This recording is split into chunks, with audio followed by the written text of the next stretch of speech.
Sip, sip.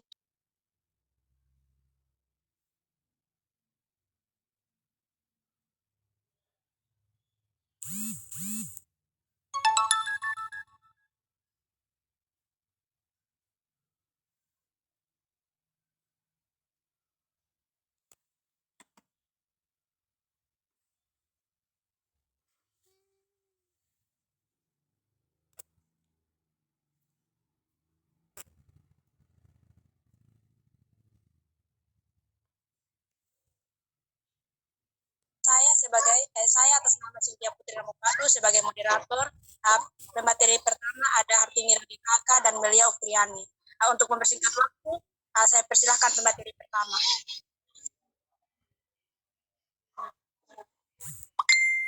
Dharma Husada, saat ini atau yang mana sih? Ya. Dek, nanti langsung panel 2 kelompok ya. Jadi 2 kelompok langsung presentasi. Mulai sekarang bisa kirim link ke hostnya. Jadi nanti kirim PowerPoint PPT-nya ke host yang kelompok berikut.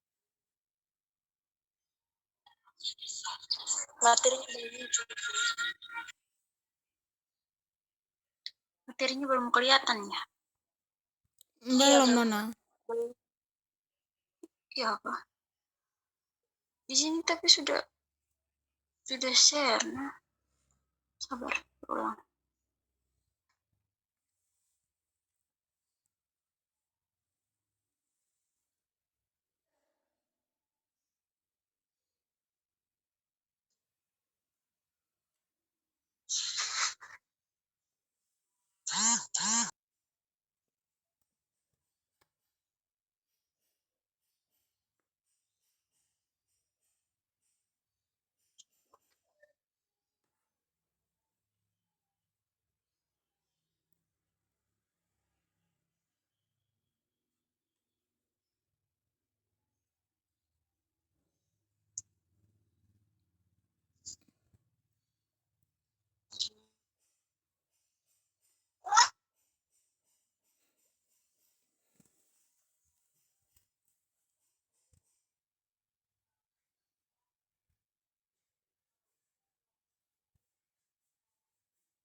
Baik, saya Hartini Rekaka selaku pemateri pertama.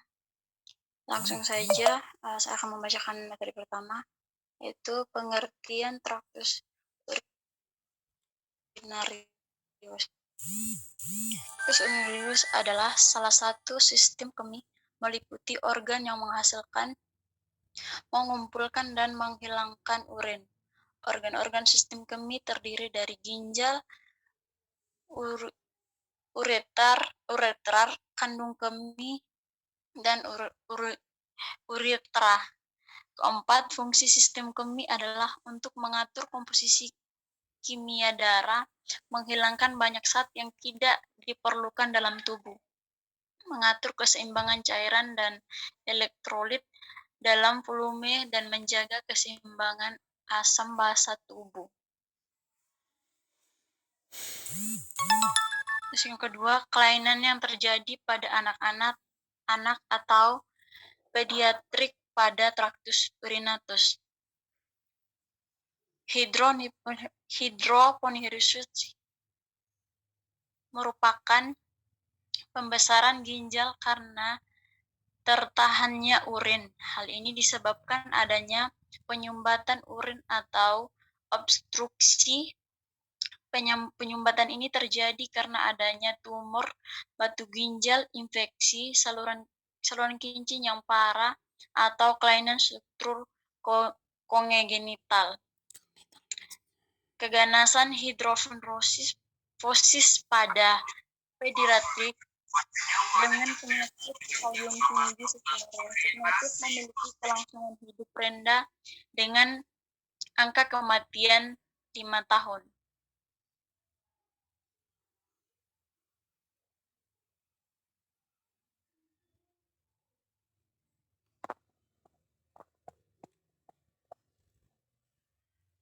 Ya Tuhan, parah betul. Terus yang ketiga, salah satu pemeriksaan traktus urinatus yang memanfaatkan sinar X. Dengan penyuntikan media kontrak secara intervena adalah pemeriksaan ultrasonic intervena atau UV yang berfungsi untuk menggambarkan kalik Munir dan mayor renal pelvis ureter dan vaksin urinari setelah penyuntikan media kontraks. Tujuan dari pemeriksaan intervena adalah untuk mengevaluasi sistem traktus urinarius dan patologi atau kelainan anatomi. Produksi pada UV pediatrik antara lain foto polos abdomen yang bertujuan untuk melihat persiapan pasien. Foto 5 menit untuk melihat media kontraks mengisi ginjal. Foto 15 menit bertujuan untuk melihat media kontraks mengisi vesika urinari, serta foto delay yang sesuai dengan klinis pasien. Mungkin itu saja dari saya lanjutkan pemateri kedua. Baik, terima kasih atas waktu dan kesempatannya. Saya akan melanjutkan materi. Dalam penelitian lainnya menggunakan bahan media kontras menggunakan penyesuaian faktor eksposi. Berdasarkan umur pasien, konsentrasi iodium dan dosis media kontras pada pasien pediatrik umur kurang dari 1 tahun menggunakan konsentrasi kontras 150 sampai 200 mg/ml dengan dosis media kontras 2,5 ml/kg untuk pasien pediatrik dengan umur antara 1 dan 2 tahun menggunakan konsentrasi media kontras 2 ml/kg untuk pasien pediatrik umur lebih dari 2 tahun menggunakan konsentrasi media kontras 250 sampai 300 mg/ml dengan dosis media kontras 1,5 ml/kg. Pasien pediatrik umur lebih dari 6 tahun menggunakan konsentrasi media kontras 300 sampai 350 mg/ml dengan dosis media kontras 1 sampai 1,5 ml/kg. Selanjutnya, hal yang perlu diperhatikan dan bahas dan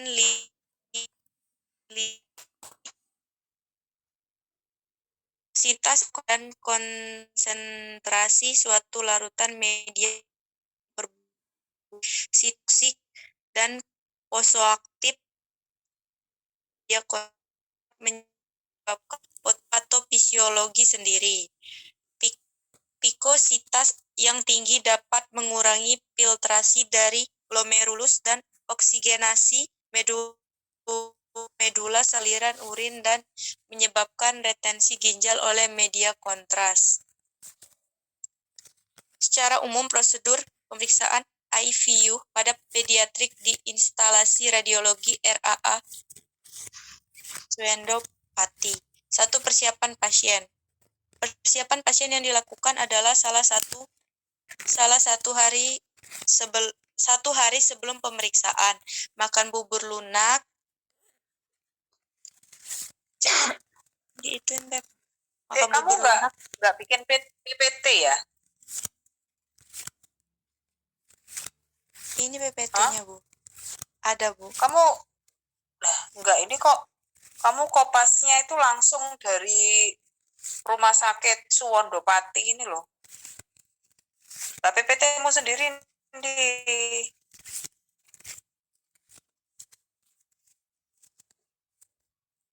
kamu itu loh. Oh.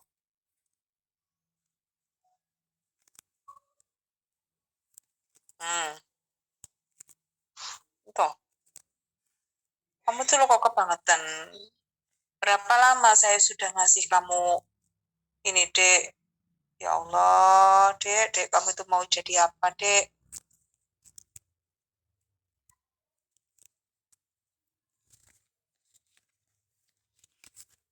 Berapa lama saya ngasih kamu tugas itu?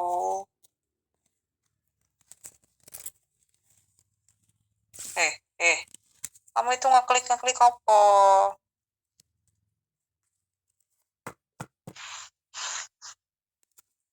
Ini tuh kamu cuma cari di Google, terus kamu baca.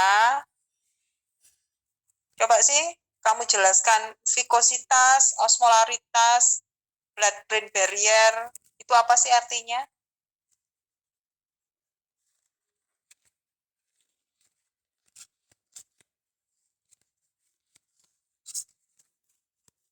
Apa sih artinya, Dek, itu, Dek?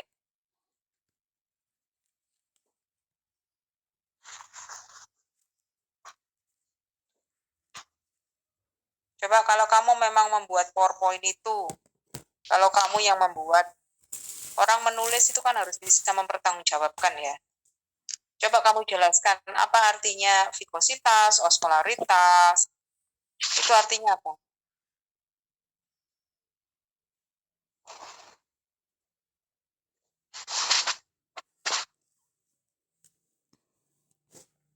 Hmm?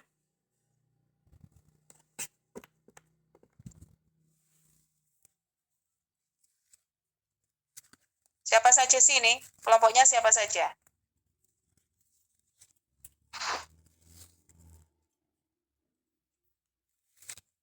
Ada artinya. PC, kelompok 12 ini siapa saja?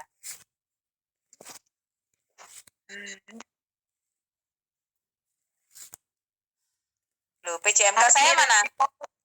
Kartini Radikaka. Iya, bukan. Kartini Radikaka sama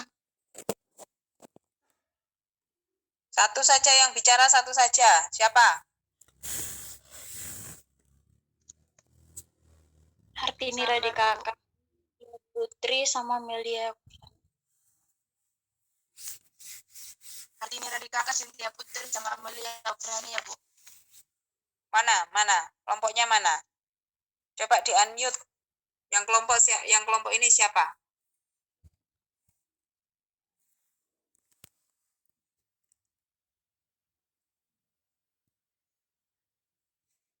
Kartini Radikaka siapa Putri sama Melia Oprani ya, Bu. Iya, mana?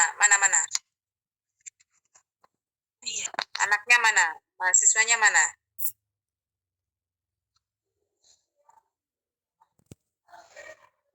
Ibu, selamat pagi teman-teman. Kami dari kelompok 13 ingin mempresentasikan hasil diskusi kami tentang kelainan pada sistem reproduksi karena pengaruh hormonal. Di sini ada Menas Novaria dan saya Syariah Armansyah sebagai moderator dan pemateri pertama. Untuk mempersingkat waktu, saya akan memulai. Yang pertama itu pengertian kelainan sistem reproduksi. Kelainan sistem reproduksi karena gangguan hormon pada wanita dapat menyebabkan berbagai masalah karena proses reproduksi wanita dipengaruhi oleh hormon seperti hormon estrogen, progesteron, dan prolaktin. Yang kedua itu kelainan sistem reproduksi karena ketidaknormalan. Kelainan kongenital sistem reproduksi dapat disebabkan oleh faktor lingkungan, nutrisi, penyakit metabolik, infeksi virus, obat heterogenetik, dan lain-lain yang terjadi pada masa kehamilan. Yang kedua, penyebab kelainan sistem reproduksi. Penyebab kelainan sistem reproduksi karena gangguan hormonal dapat terjadi karena berbagai macam sebab, di antaranya adanya gangguan atau kerusakan organ reproduksi, disfungsi ovarium, polip, adenomiosis, kanker genetik, diet ketat dan kegiatan fisik yang berlebihan, obat-obatan, alat kontrasepsi, stres, bisa di-scroll.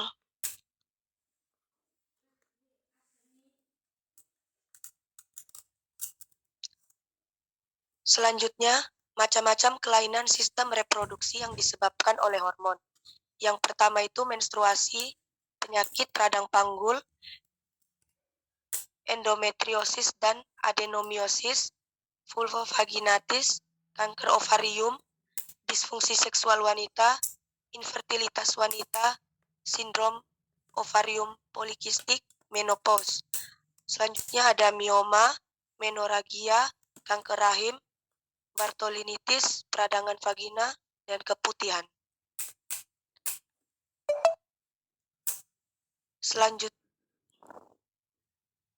Selanjutnya,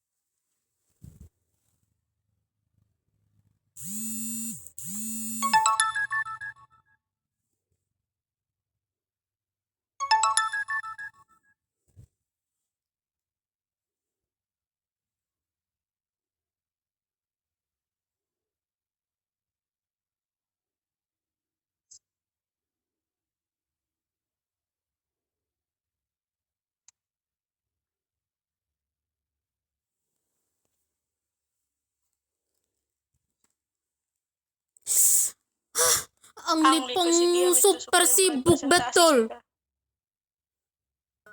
artinya kelainan pada sistem reproduksi dan penanggulangannya. Yang pertama itu vulva. Himen imperforata adalah selaput darah atau himen yang tidak mempunyai hiatus himenalis atau lubang himen. Selanjutnya, atresia labiominus disebabkan karena membran urogenitalis tidak menghilang. Selanjutnya, hipertrofi labiominus. Kelainan ini tidak berbahaya dan tidak berpengaruh terhadap fertilitas. Selanjutnya, duplikasi vulva. Sangat jarang ditemukan. Bila terjadi, biasanya diikuti dengan kelainan kongenital yang lain dan seringkali bersifat letal. Selanjutnya, hipoplasia vulva. Bila kelainan ini terjadi, seringkali disertai dengan tidak berkembangnya organ reproduksi yang lain. Selanjutnya, kelainan perineum. Bila septum urogenitalis tidak terbentuk, maka bayi tidak memiliki lubang anus atau anus bermuara dalam sinus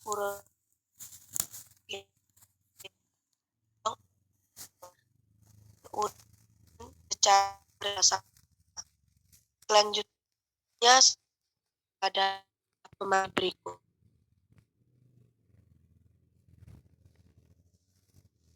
Baik, di sini saya akan melanjutkan. Yang kedua itu vagina. Itu ada septum vagina. Septum sagittal dapat ditemukan sehingga membagi akan menjadi kiri. Kemudian atresia vagina. Pada aplasia vagina terjadi fusi dari ductus Mulleri, tetapi tidak terjadi kanalisasi atau tidak berkembangnya sehingga vagina tidak terbentuk. Kemudian ada kista vagina. Terdapat dua macam kista kongenital, yaitu kista dari sisa epitel ductus Mulleri dan kista dari sisa ductus Gardner atau kista Gardner yang terletak pada bagian anterolateral vagina. Kemudian ada uterus dovi. Di sini ada gagal pembentukan. Bila satu ductus tidak terbentuk, akan terjadi uterus unicornis dengan satu tuba, satu ovarium, dan satu ginjal. Sedangkan vagina sans cervix normal. Bila ketuk, maka tidak tuba dan vagina 2/3 bagian atas. Sedang seperti tetap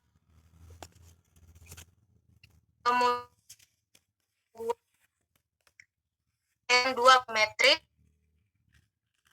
yaitu satu uterus dengan 2 ruangan dalam rongga uterus yang dipisahkan oleh sekat menyeluruh, atau uterus septus atau sebagian, atau uterus subseptus. 2 uterus yang masing-masing memiliki rongga uterus atau satu rongga uterus dengan 2 puncak uterus. Kemudian ada uterus dengan 2 bagian tidak simetris. terjadi akibat satu ductus Mulleri berkembang, sedangkan yang satu tidak berkembang. Normal rudimen akan serahkan kepada Erik. Baik, 4. Ovarium.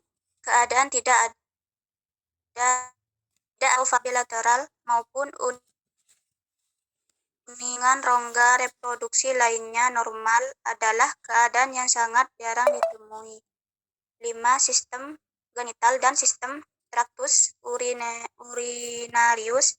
Dua sistem ini saat pertumbuhan embriologi memiliki hubungan yang dekat sehingga dapat terjadi kelainan bersamaan pada kedua sistem ini. 5. Kelainan pada sistem reproduksi karena keadaan tidak normal atau pengaruh hormonal. Sindrom adrenogenital adalah gangguan pada kelenjar adrenal dan kelainan. Sindrom feminisasi testia adalah suatu kelainan pada seseorang dengan genotip pria dan fenotip wanita.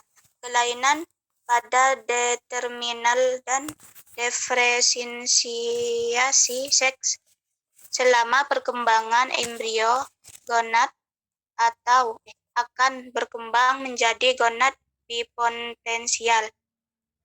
6. Penata laksanaan kelainan sistem reproduksi. Sindrom adrenogenital. Pengobatan dilakukan dengan pemberian kortison untuk menekan ACTH dan pemberian kortikosteroid yang menekan reproduksi androgen berlebihan. Bypass normal atau muncul kembali fungsi gonad. B. Sindrom feminisas testis. Dalam kasus ini secara langsung bergantung pada usia pasien dan tingkat ketidaksensitifan reseptor terhadap hormon androgen.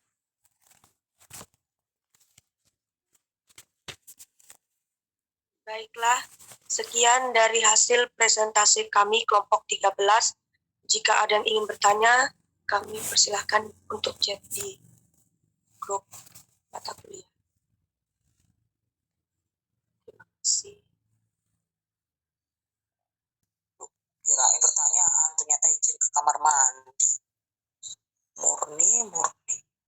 Ngomong uterus ya? Ya, Bu. Jadi sedikit saya tambahkan ya, rahim wanita mulai dari ya, kalau itu bentuk kan memang rahim wanita itu kalau kita melihat seperti ada yang menyebutkan seperti buah pir ya. Nah, untuk yang tetap yang lain berbeda-beda ya. Jadi ada yang istilahnya itu bicornus, unicornus, arcuate ya. Nah, ini merupakan suatu kelainan pada bentuk rahim. Lalu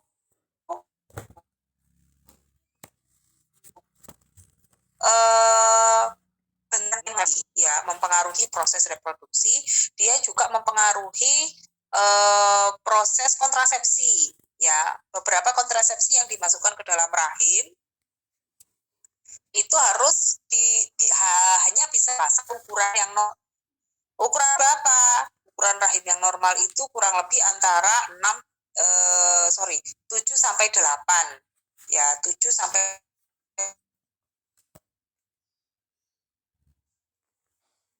8 cm. Jadi panjangnya adalah 7 sampai 8 cm.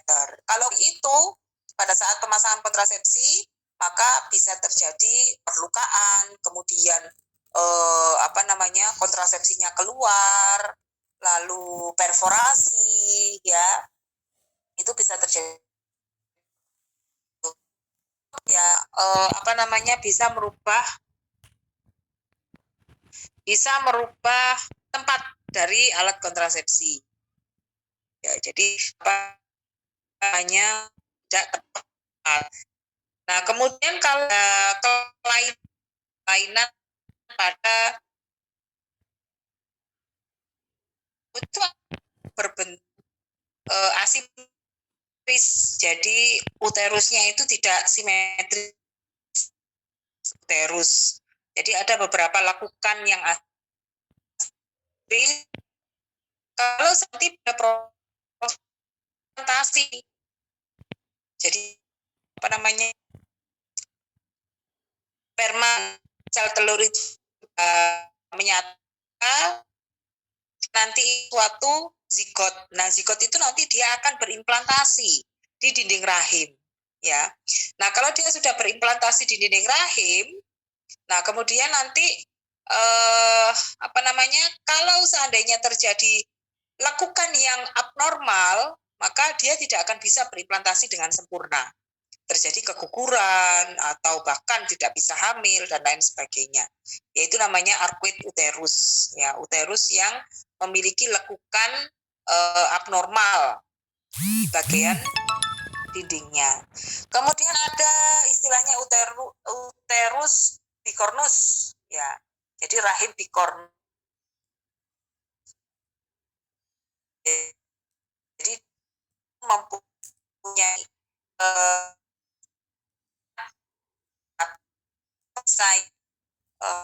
artinya rahim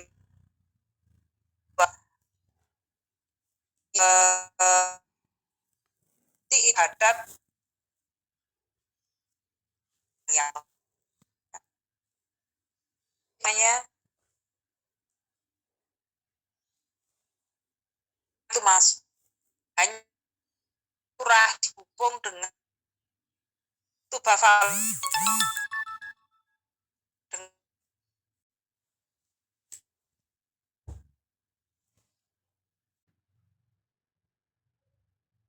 rahimnya ini tidak normal, kecil, ya, sehingga tidak bisa menahan bayi yang terlalu besar. Ya, itu. Kemudian ada unicornus, ya, ada yang di Delphi's, ada yang septat dan lain sebagainya. Ya. Oke. Nah, kemudian kalau untuk ini sih. Kelainan pada traktus. Traktus itu kan saluran, ya. Saluran di sini yang disebut saluran itu kalau kita berbicara tentang uterus, salurannya adalah tuba fallopi. Tuba fallopi juga seperti itu.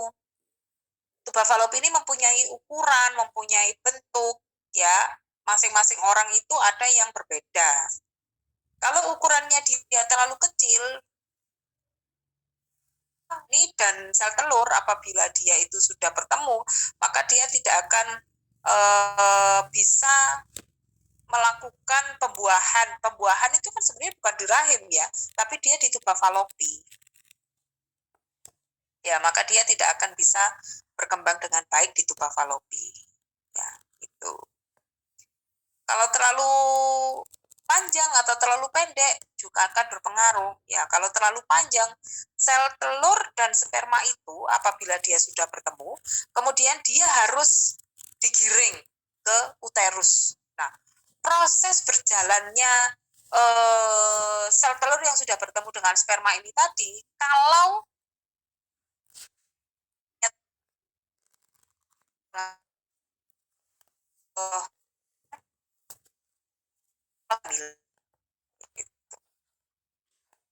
Oke, dari untuk namanya saya kembali, silakan. Ada pertanyaan dari teman-teman lain?